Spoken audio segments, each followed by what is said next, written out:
Si c'était aujourd'hui, il y a des choses que moi j'aurais demandé qu'on accorde au président Yahi. Parce que je me rappelle qu'on a rejeté un prêt avec intérêt de 2,75.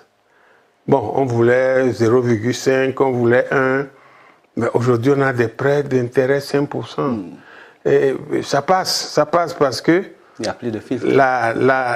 L'Assemblée monocolore, l'Assemblée, je ne vais pas trouver des mots plus sévères, de la 8e législature a fait des choses qui ont fait reculer le pays. Et eux-mêmes, ils le disent. Je vais vous donner un exemple. Les policiers et les militaires qu'on a renvoyés du boulot après 20 ans de service. J'ai un collègue qui a son neveu dedans. Il me dit, si je savais que c'est l'usage qu'on allait en faire, je n'aurais pas voté. J'ai dit, mais ce que tu dis, c'est trop tard. Il faut être constamment homme. Comme dit le président Laurent Gbagbo, quand un homme passe, il faut qu'on sache que c'est un homme qui passe. Donc, si vous ratez ces occasions et puis après vous vous mordez les doigts, ce n'est pas bon.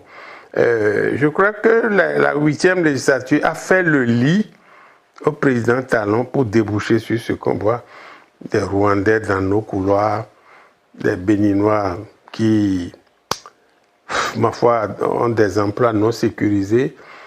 Quand je pense à ça, je pense aux AME, je pense à tous ces gars qui n'ont plus, il n'y a plus les contrats à durée indéterminée, il n'y en a plus pratiquement.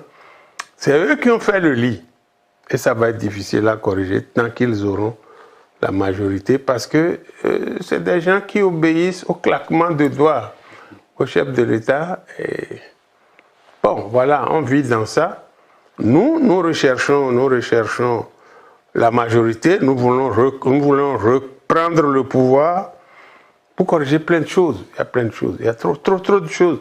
Les taxes aujourd'hui sont... les paysans n'arrivent pas à tenir. Il y a trop de taxes. Et en plus de ça, il y a trop de prêts. Alors, mais où va le pays? Il y a autant de choses qu'il faut remettre à l'endroit, remettre aux mains du peuple pour qu'on corrige. Parce que le chef de l'État est un commerçant. Un commerçant à la tête d'un pays, ce n'est pas bon.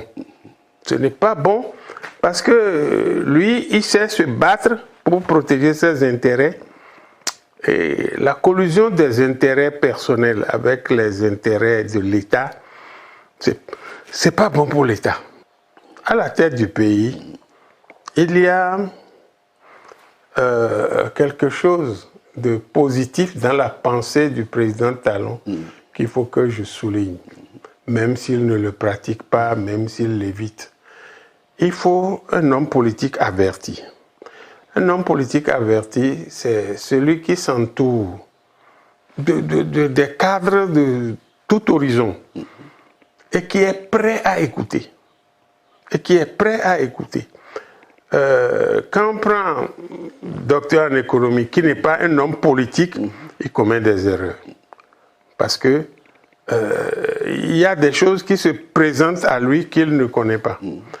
Quand on prend un opérateur économique, et comme l'a dit le président Talon, tout ce que je fais, je vois d'abord ce que je gagne. C'est pas bon à entendre, mais c'est pas méchant. C'est la nature du chasseur d'argent. Bon. Donc moi, je crois qu'il faut un homme politique. Ça, il le dit. Je ne sais pas s'il est sincère. Il le dit. Je crois que si on en arrive là, les choses vont s'améliorer.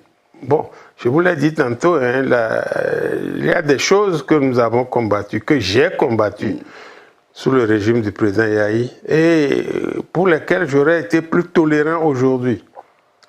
Avec le recul, avec la façon dont je comprends la politique, j'aurais été plus tolérant. Bon, maintenant, quelqu'un m'a dit, vous avez combattu le président Yahi, vous vous retrouvez ensemble pour... Je dis oui, parce que, vous savez, le président Yahi avait ceci de de très positif qu'il faut saluer. Ces conflits avec le président Talon avaient atteint une limite hors du commun. Et pourtant, il organise les élections, il permet au président Talon d'être candidat, il lui passe le pouvoir. Mais ça, c'est des choses qui ne sont pas fréquentes. Mais aujourd'hui, le président Talon empêche tout le monde d'être candidat. Il empêche systématiquement tout le monde.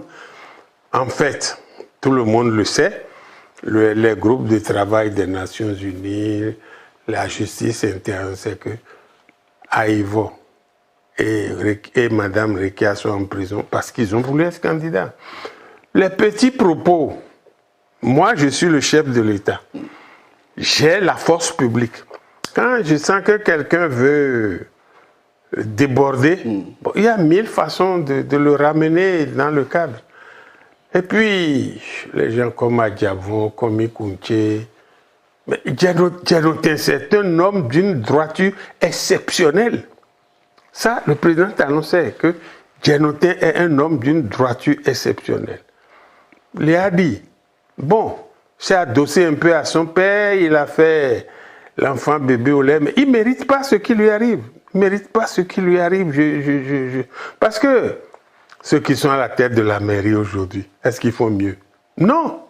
Non, quand je vois le maire de Cotonou, je dis, bon, ça, il n'est maire que par la volonté du président Talon. Mais celui-là n'a pas le poids pour remplacer Liadi Soglo. Non. En quoi vous l'appréciez? Mais il se promène sur tout le territoire, président de... La NCB? Oh, ANCB aussi, je le vois dans les murs des écoles en construction, il se promène. Président de fondation. Président de fondation. D'abord, je dois dire que les grands présidents de fondation que je connais, c'est des gens pas très honnêtes. Bill Gates n'est pas honnête. Vous savez l'histoire de Big Pharma. Nous le dit, il n'est pas honnête. Et Jacques Chirac a créé une fondation. Vous avez appris plus tard qu'il a escroqué les chefs d'État pour financer sa fondation. Je ne sais pas où lui trouve l'argent, hein, je ne sais pas. Mais vous parlez des présidents des fondations, mais est-ce que les hommes politiques sont honnêtes au Bénin? Non, non. Si je vous dis que les hommes politiques sont honnêtes, je représenterai un arbre qui cache la forêt. Alors, qu'est-ce que vous reprochez à Luc? Non, non. Lui, ça dit... Qui se concentre sur Cotonou? D'abord que personne ne le connaît à Cotonou. On l'a amené, on a empêché tout ce qui pouvait le concurrencer d'être candidat. Et puis, bon, j'ai appris qu'il veut être président de la République. Mais notre République est tombée si bas. Mais ce sont les lois qui le permettent. Bon, ben, je lui en veux parce que je suis habitant de Calavi et de Cotonou. J'ai maison à Cotonou, je paye les impôts à Cotonou. On lui écrit, il ne répond même pas. Il est dans les fondations, il est dans ANCB. Moi, je ne peux pas accepter ça. Vous êtes de l'opposition? Oui, en plus que je suis de l'opposition, bon, je me sens à l'aise dans mon opposition.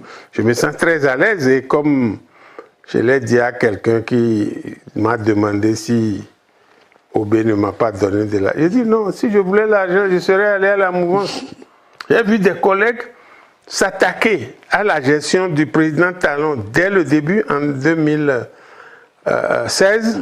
Et puis aujourd'hui, qui sont bien installés, bien lotis.